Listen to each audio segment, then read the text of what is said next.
the individual comes back as a member of a gang and they've been entered into this pointer system, this is what the return looks like. The name gives us who entered the system, their originating agency, last name test, John D., their date of birth. It just gives a very rudimentary level of information.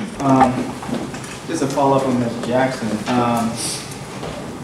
Basically, for all intents and purposes, as far as gang pointer being used for public safety, officer safety reasons, officers still can use gang net for officer safety reasons because they can see the person in gang net and still respond to that individual as a potential gang member, right?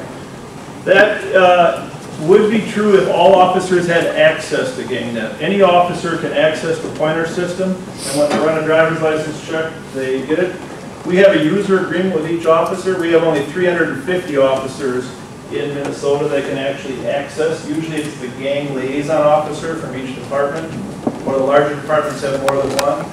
So only 350 and 90 agencies can access GangNet, whereas everyone in the state can access through their data terminal what's in the pointer system. What about officers in the squad car? Do they have access to GangNet?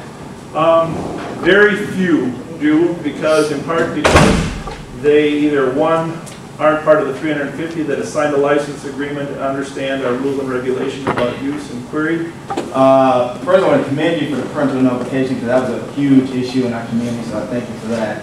I just had a question though. Do you know how many parental notifications have gone out? Very few, okay. Because we said we were going to do it. We weren't going to go back too fast. We're working back slowly. But I have to be honest, since this entire issue has been raised, in part by Dr. Levy-Pounds and the audit and the discussion, etc., frankly, law enforcement has slowed in the amount of entries that they're making into any data system, and I'm sure Dave can say the same thing. In that we're waiting for this group to give us the sanction to go forward, and some agencies have said let's hold on, and it's not a good thing for law enforcement, frankly. So very few juvenile notifications because very few new entries as a result of this huge public policy debate. I appreciate you have an appeal process, but again, we're not notifying adults that they're in the system, so how would they know to appeal? They would have to make a request to see if they're in there, as is the case in nearly all other government databases. But you will tell them, well, you're in gang. Absolutely. Okay. Absolutely. Quick question.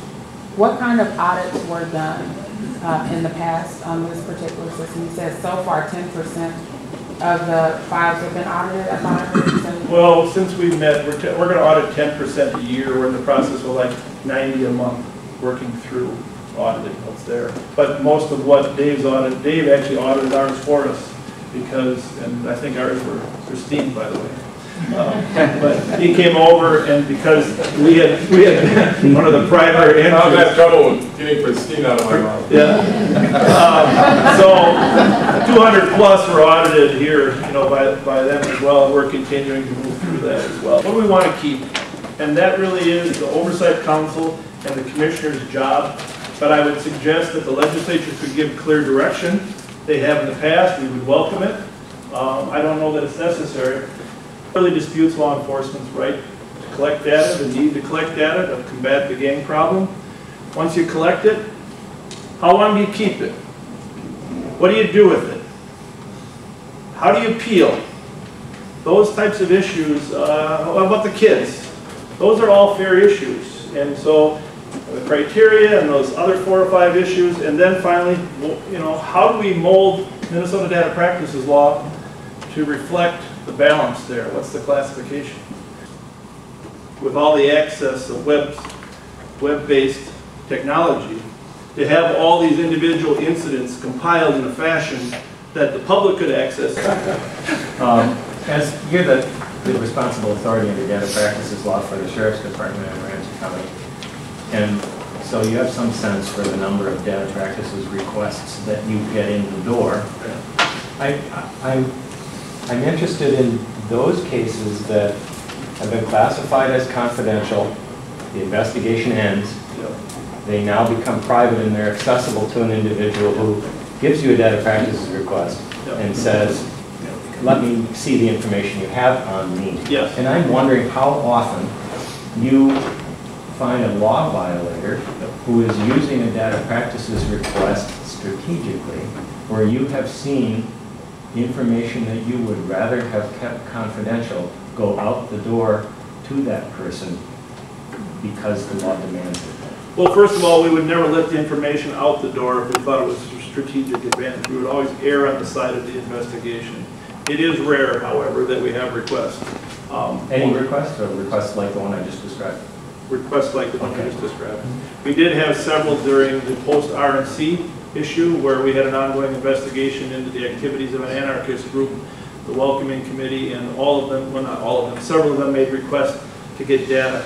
We said it's an ongoing investigation. When we conclude that investigation, we'll give it to you. And what we did there is, obviously the statute of limitations would expire. That would be one endpoint. Some departments use a year since any criminal activity has occurred or investigative activity.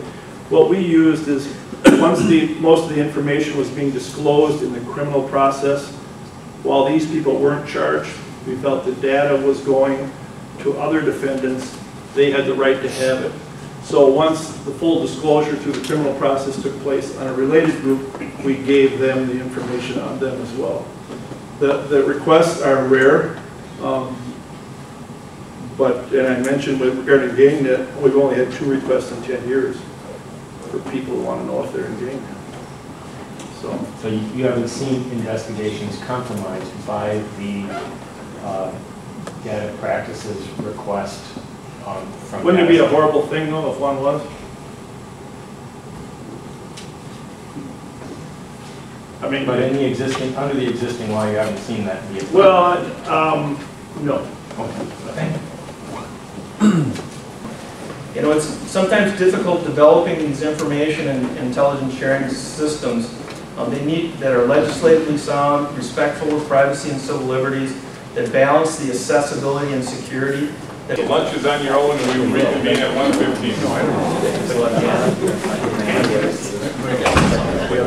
know.